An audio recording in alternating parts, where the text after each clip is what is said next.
Hey everyone, it's Kothis, and we have a big video today. If Destiny holds true to its trend over the past couple of years, all of the seasonal weapons will be going away when Lightfall releases on February 28th, so if you are looking to craft these weapons before then, I've got you covered here. All weapon patterns that are tied to the different vendors at the helm will be covered in this video, which we will call part 1. Part 2 will be raid weapon patterns, and part 3 will be all of the other miscellaneous patterns that we can get from different activities. And if you are brand new to weapon crafting and have no idea what it even is, I have a 7.5 minute long crafting basics guide that you can check out right here, so watch that first if you want. I will also be covering each season's activity loop, materials, best weapons to go for, as well as best upgrades to unlock to make your grind just a little bit less grindy. Alright, so with each new season, a new section of the helm will appear, so being that we're at the end of the year of the Witch Queen and on the 4th and final season, we have 4 interactable locations here. And don't worry, if you don't have every season from this year, you're completely fine. I will chapter out this video so you can skip right to the season or seasons you own. And FYI, if you are thinking about getting the deluxe edition of the Witch Queen to access all of the seasons, then you will be able to get everything discussed in this video. It will be a mountain of a grind, but you technically can do it. So with all that out of the way, let's get right into it. First, let's cover what sets we can get from each helm area. The War Table from Season of the Risen gives us access to the Cabal weapon set. Season of the Haunted's Crown of Sorrow gives us access to the Opulent set and the Haunted weapon set. Season of Plunder has a star chart, which gives us the pirate weapon set. And finally, Season of the Seraph's Exo Frame gives us both the Ikalos set and the Seraph weapon set. And every single one of these weapons in this video will be craftable, so just keep that in mind. Also, for every weapon, you will need to find 5 deep sight variants, or we'll just call them red borders in this video, of one weapon to unlock the ability to craft it. So 5 patterns for a weapon, you can craft it. And you can craft all of these weapons at the Enclave in Savathun's Throne World. Again, my crafting guide explains this a lot further. If you are new or have maybe taken a long break from the game, you might not know what the heck these vendors in the helm actually do. Thankfully, they all work relatively the same, so if you understand one, you pretty much understand all of them. The upgrades area of each helm section will dramatically reduce your weapon pattern grind time, and you can unlock these upgrades by completing seasonal challenges, which are accessed from your quest tab. The past challenges section will give you the materials you need to upgrade any helm node that took place in a previous season, and the current season, Season of the Seraph, will obviously have all of its challenges listed in the current weekly challenges section. Now that we understand challenges, let's talk umbral engrams. If you don't know, umbrals allow you to somewhat dictate the outcome when decrypting them. They can be focused, which basically means that as long as you have the right upgrades in each helm section, you can turn these umbral engrams into the exact weapons you need to unlock all the patterns you need. The only other main material you'll need is the seasonal specific umbral energy, which is largely obtained from running that season's activity. Umbral focusing is going to be the main way we obtain the patterns we need, as each decode has a small chance to be a red border, around 10 to 15% from what I've seen. So 10 to 15% chance per weapon. Yep, that's quite a bit of focusing that you'll need to do to get every pattern unlocked. You will go on unlucky streaks without getting any red borders, which is really annoying, but thankfully, as mentioned, the upgrades area will guarantee us at least a few red borders each week from every vendor. Alright, I know that was a lot of setup, but I wanted to make sure we had all the context we need going into each season. You've got lots of weapons to grind for here. Do you need all of them? Absolutely not, but you should 100% be trying to get a few of the standout weapons from each season, which I will be pointing out for you. Or if you're like me and hate not having the crafted version of that weapon, just get every pattern. Easier said than done, right? Real quick, post-editing Kothis coming in here, I will be including a graphic at the end of each seasonal section showing all the best weapon traits or what I'd recommend for each weapon set. So if you want to screenshot that so you know what to craft on each weapon, feel free to do that.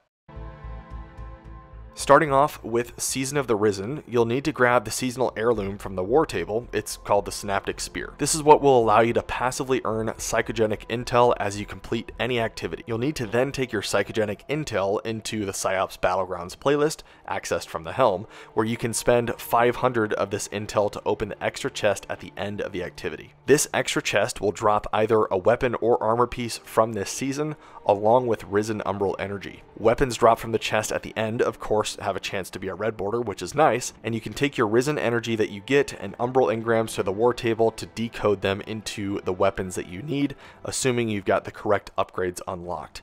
And that's pretty much it for the activity loop, very straightforward. As for the upgrades you should be going for to make your grind easier, weapon decoding clearance will unlock the ability for you to use Umbral engrams to decode any Cabal set weapons you found, so without this, you can't focus your Umbral engrams into these weapons, so make sure you grab this. Deep Sight Requisition gives you one red border of your choice at each weekly reset, so get this unlocked as early as possible to make sure you can maximize the amount of weeks that you can obtain these red borders. Umbral Energy Requisition will make it to where you don't have to load into a Psyops to get Risen Umbral Energy. You can run pretty much anything you want to have a chance at getting Risen Umbral Energy at the end. So the more that you can multitask stuff like this, the quicker your grind will be for all of these weapons. Light Horde Slayer will give you more Umbral Energy, and Umbral Echo has the chance to refund energy when decoding. This is very helpful. Those are the main upgrades I'd recommend going for to make grinding for these weapons easier. Standout weapons here are Peace of Mind, my favorite pulse rifle for PvP. Enhanced Perpetual Motion and Enhanced Moving Target make Peace of Mind so smooth. You should definitely craft it, you've got to give it a shot. Sweet Sorrow is one of my favorite auto rifles for PvP. I've got mine with Enhanced Perpetual Motion and Enhanced Tap the Trigger, so if you're only wanting to craft the best guns here, just go with these two. Just use your Umbral engrams and Risen Energy until you get 5 patterns for both, and remember, you will be getting a guaranteed Deep Sight weapon once per week with the Deep Sight Requisition upgrade. But if you're wanting to go for every weapon pattern to be as efficient as possible with your Risen Energy, I'd recommend going for the Tools of the Risen Decode until you get 1 to 2 patterns fully unlocked. Then you can keep focusing the other weapons you need to complete the remaining patterns. With this, you do have a chance of getting armor instead of weapons, but it is 9 times cheaper than focusing a specific weapon, and you'll more evenly obtain red borders for each weapon this way, so I hope that makes sense.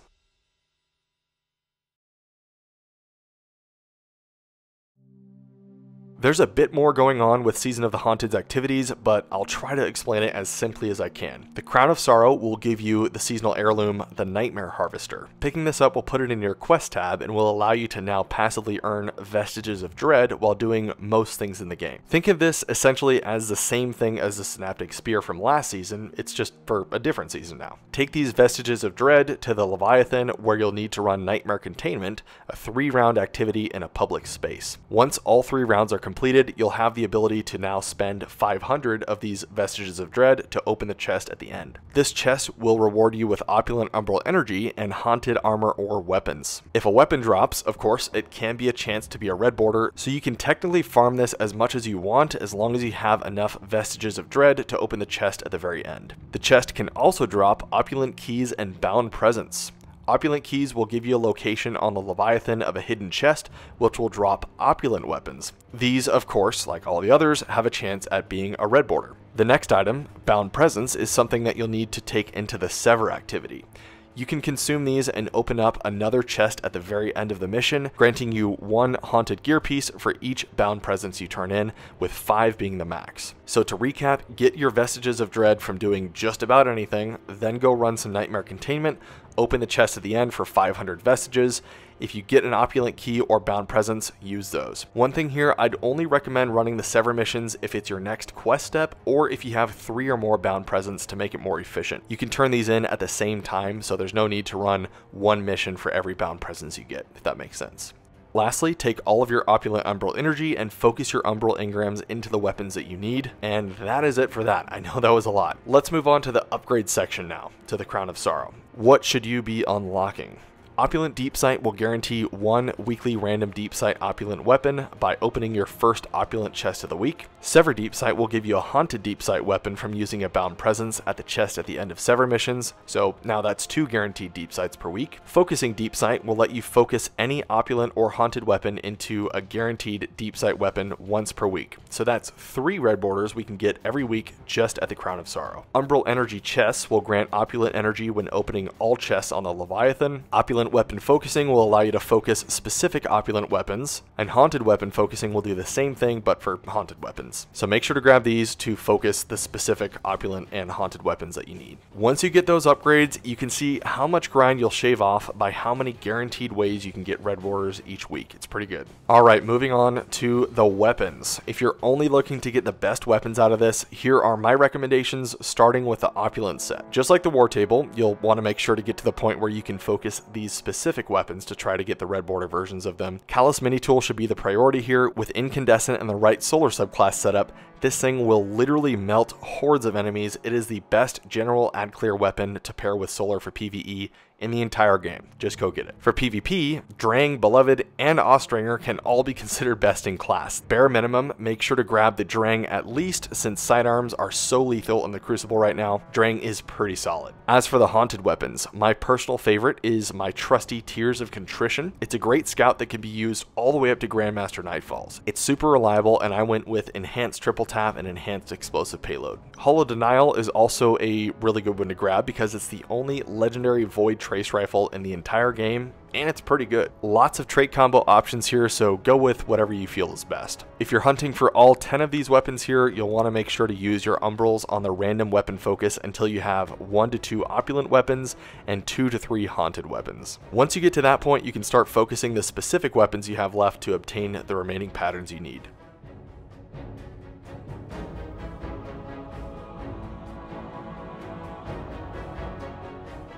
Now that we're done with the Crown of Sorrow, let's see what the star chart has for us. Unfortunately, Season of Plunder's activity loop is more on the confusing side, kind of like Season of the Haunted. So let's break this down to better understand what we'll need to do. You'll first need to head to the star chart to pick up the seasonal heirloom, the Captain's Atlas. Once picked up, it will appear in your quest tab, and we'll get more into what the Captain's Atlas does in a second. Catch Crash is a 6-player match-made activity that takes about 12 to 15 minutes. It's very easy, so no need to explain the mechanics here. At the end of Catch Crash, you will earn map fragments. Map fragments are one of the components that you'll need to build a treasure map by using the Captain's Atlas, with the other component being treasure coordinates. Treasure coordinates will drop at the end of most activity completions outside of Catch Crash, so pretty much do anything and you get treasure coordinates. Once you have enough map fragments and treasure coordinates, you can go into your Captain's Atlas and build a treasure map.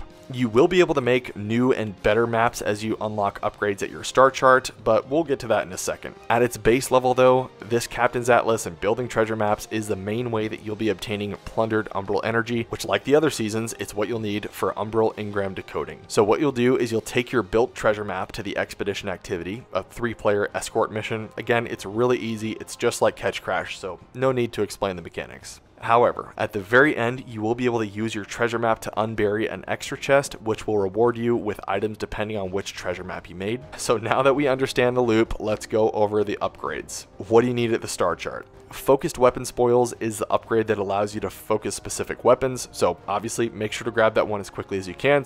Double Perk Weapon Spoils will guarantee a red border for your first focus of the week. Double Plundered Energy will allow you to make a treasure map that gives 7 Plundered Energy, which is a pretty nice boost. Weapon Treasure Map is what you should be slotting into your Captain's Atlas 99% of your expedition runs. This will give you a Season of Plunder weapon when unburying the extra chest at the expeditions, obviously with a chance of it being a red border weapon. Plunder Windfall is also good as it does not require you to run expeditions to get plundered energy. Most activities now will give you some energy when you have this. Floating Debris will occasionally get you more plunder gear from Catch Crash, so obviously more red border chances. Magnetic Drill is the same thing but for expeditions. Hidden Compartment will guarantee you a deep sight weapon on your first Catch Crash completion each week. And finally, Precise Cartography will give you 25% more plundered energy when using treasure maps. Lots of helpful upgrades here with 2 upgrades that will guarantee you red borders each week. Alright, let's finish off Season of Plunder with weapons. Only want the best ones? Just like the previous seasons, make sure you only focus the ones you want by using your umbral engrams and plundered umbral energy, along with building your rotating weapon maps and running expeditions when you can. Top weapons, in my opinion, are the Tarnished Metal with Demolitionist and Volt Shot, and Brigand's Law with Pugilist and Volt Shot. This is the season that Volt Shot was introduced, and it is an insanely good weapon trait. Tarnished Metal is just great for high-end content like Grandmasters, where you can jolt a champion to do really good AoE damage to surrounding enemies. None of the other weapons really caught my attention too much, but if you are going for all the patterns, just use your umbrals on the general weapons of Plunder engram until you get 2 to 3 patterns complete, then move on to focusing the specific weapons you need. One more season left. If you're still here, you are a legend. Season of the Seraph goes back to the simpler seasonal activity loop, which is very refreshing. As you play, you'll be earning Seraph key codes from completing activities. You'll pretty much always be capped on these, so don't really worry about needing to farm them. And just like Season of the Risen and Haunted, you'll be taking these key codes into the Heist Battlegrounds, the seasonal activity, and you'll be spending 500 of these to open the second chest at the end. This chest will give you Seraphic energy as well as Seraph weapons and armor, of course with the chance at weapon drops being red border. You'll also be getting resonant stems from opening these chests, and you can get them from completing most activities too.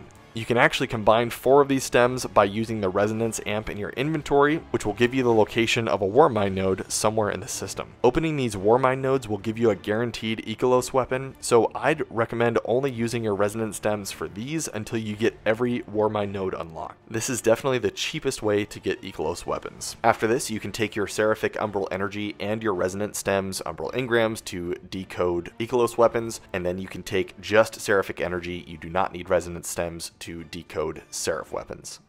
Let's cover upgrades. Grab Ikelos weapon focusing and Seraphic weapon focusing to unlock the ability to focus those weapons. Umbral activities will give you Seraphic Umbral energies from completing most activities in the game. Umbral silence will also give you some energy when killing Death Tongue acolytes. Focusing Deep Sight will guarantee your first focus of the week will be a red border. Heisted Deep Sight will give you the guaranteed red border for a pattern that you don't have when opening the extra chest at the end of heist missions, and Seraphic Deep Sight bonus will actually double that, so it'll give you an extra red border that you don't have. So with Season of the Seraph, we have 3 red borders that we can get every single week guaranteed once we have the upgrades unlocked. Finally, what are the hot weapons of this season? If you're only looking for the best, starting with the Ikelos weapons, by far the best is the SMG that you can get with Feeding Frenzy and Volt Shot. This will basically be the Callus mini tool of Arc. It should be equipped 90% of the time you're running Arc. It's just amazing for ad clear. As for the Seraph weapons, the Fire and Forget is an awesome 3-burst linear fusion rifle that can be great for boss DPS as it can get focused fury. Path of Least Resistance is the only legendary arc trace rifle in the game, and it can also get Volt Shot, which obviously is going to be really good for ad clear. These are the ones that I'm most excited about, but I still do need to craft them to fully test them out. If you're going for every pattern, do the usual here. Go for the random weapon focus until you get a few patterns completed, then focus the specific ones you need.